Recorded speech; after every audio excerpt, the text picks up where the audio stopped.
Então vamos lá, vamos criar o banco de dados aqui. Eu vou chamar ele de PDV, beleza? Esse vai ser o meu banco de dados. E aqui eu vou utilizar uma codificação para ele aceitar os caracteres especiais, acentuação, que é o que nós trabalhamos aqui em português, né? O TF8 General CI. Ótimo. Vou clicar em criar, vai estar criado a minha base de dados. Esse banco de dados, ele possui tabelas, né? Todo banco de dados precisam de tabelas. Então, vamos criar a nossa primeira tabela, que vai ser a tabela de cargos. Todas as tabelas eu vou estar colocando no plural, assim como os nomes que eu dou para os formulários. Ah, tem que ter essa associação? Não. É só para mim não ter que vir aqui toda hora e olhar se eu coloquei funcionário ou funcionários, cargo ou cargos. Então, eu vou estar colocando sempre no plural. Quantos campos? Só 2, porque eu só quero o ID e o nome do cargo e nada mais, somente isso. Tá? Quando eu pedir para executar, agora os bancos de dados possuem tabelas e as tabelas possuem campos. Ele quer que eu configure esses campos. Como eu coloquei que são 2 colunas, são 2 campos. O primeiro é o ID, que é o identificador de cada um dos cargos. Esse identificador pode ser auto-increment, ok? Assim que eu inserir o primeiro cargo, ele recebe 1. Quando eu inserir o segundo, 2 e assim por diante. E também pode ser a minha primary key, que é a minha chave primária aqui, meu índice primário, um índice que nunca se repetirá, né, em toda a minha tabela, que eu posso utilizar para fazer adições e exclusões. E aqui eu posso colocar o cargo ou o nome do cargo, tá? Tanto faz, eu vou colocar o campo como nome mesmo. Não, vamos fazer o seguinte, vamos colocar como cargo. Pronto, fica ID e aqui fica cargo. Maravilha.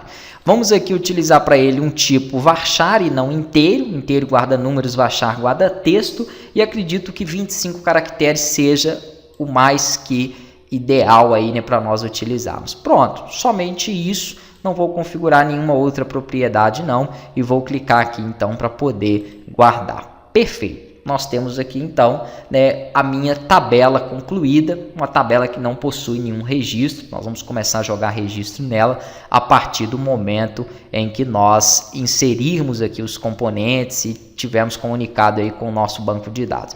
Vamos então para essa comunicação. Primeira coisa que nós vamos fazer, vamos aqui para o módulo e vamos utilizar um componente chamado FD Connection. FD são componentes do FireDeck, ok? Eles já vêm de forma nativa instalados na plataforma do Delphi. Existem outros componentes para comunicação aí com o banco de dados que vocês podem utilizar conforme a sua necessidade, tá? Então existem vários outros como Unideck, alguns outros aí, pode ficar à vontade caso vocês tenham costume. Eu gosto de trabalhar com FireDeck, acho muito simples aqui, é um componente muito bom, a maioria dos alunos aí também pedem para que eu trabalhe com ele e utilize ele, assim como o MySQL, que é o banco de dados atualmente aí mais utilizado no mundo. Então vamos lá. O FD Connection, eu vou estar aplicando ele aqui, vamos chamar ele de FD somente, né? Não tem necessidade de ficar com esse nome todo não, até mesmo porque só será um FireDeck, somente um único componente de conexão. Então aqui no name vamos colocar FD, pronto, beleza. Vamos fazer o seguinte aqui. Vamos ter que inserir algumas configurações para eles, tá? Nós podemos dar um duplo clique aqui, ó, para poder trabalhar essas configurações de forma manual, né? E eu teria como automatizar isso também via código, beleza? Se você quiser, por exemplo, aqui selecionar um driver, ó, para que ele trabalhe com MySQL, você tem aqui a opção para poder inserir. Então nós temos aqui algumas opções aqui de Axis, SQLite, né, e alguns outros. Temos aqui o Driver ID também, para MySQL, aí ele me daria as informações, por exemplo, do banco de dados. Nosso banco de dados é o PDV, né, o nosso usuário é o root, porque no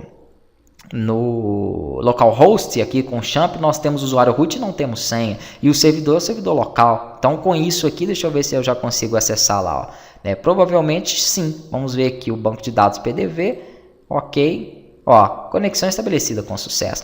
Porém, eu não quero fazer essa conexão desta forma aqui, tá? Eu gostaria de trabalhar com essa conexão via código. Então nós temos algumas propriedades aqui para poder trabalhar com o FireDeck. Uma outra coisa, ele exige que nós utilizamos um driver. Então você vai colocar o componente do FireDeck e vai colocar esse aqui, ó, FD Psy MySQL Driver Link. Beleza? Quando eu começar a fazer a comunicação com o meu banco de dados, ele vai me pedir esse drive. Então, eu já estou colocando ele, né, para poder me adiantar. E aí, depois que ele estiver conectado e comunicando com o banco de dados, nós poderemos fazer as comunicações com as tabelas. E aí eu trato também disso aí, né, já já com vocês.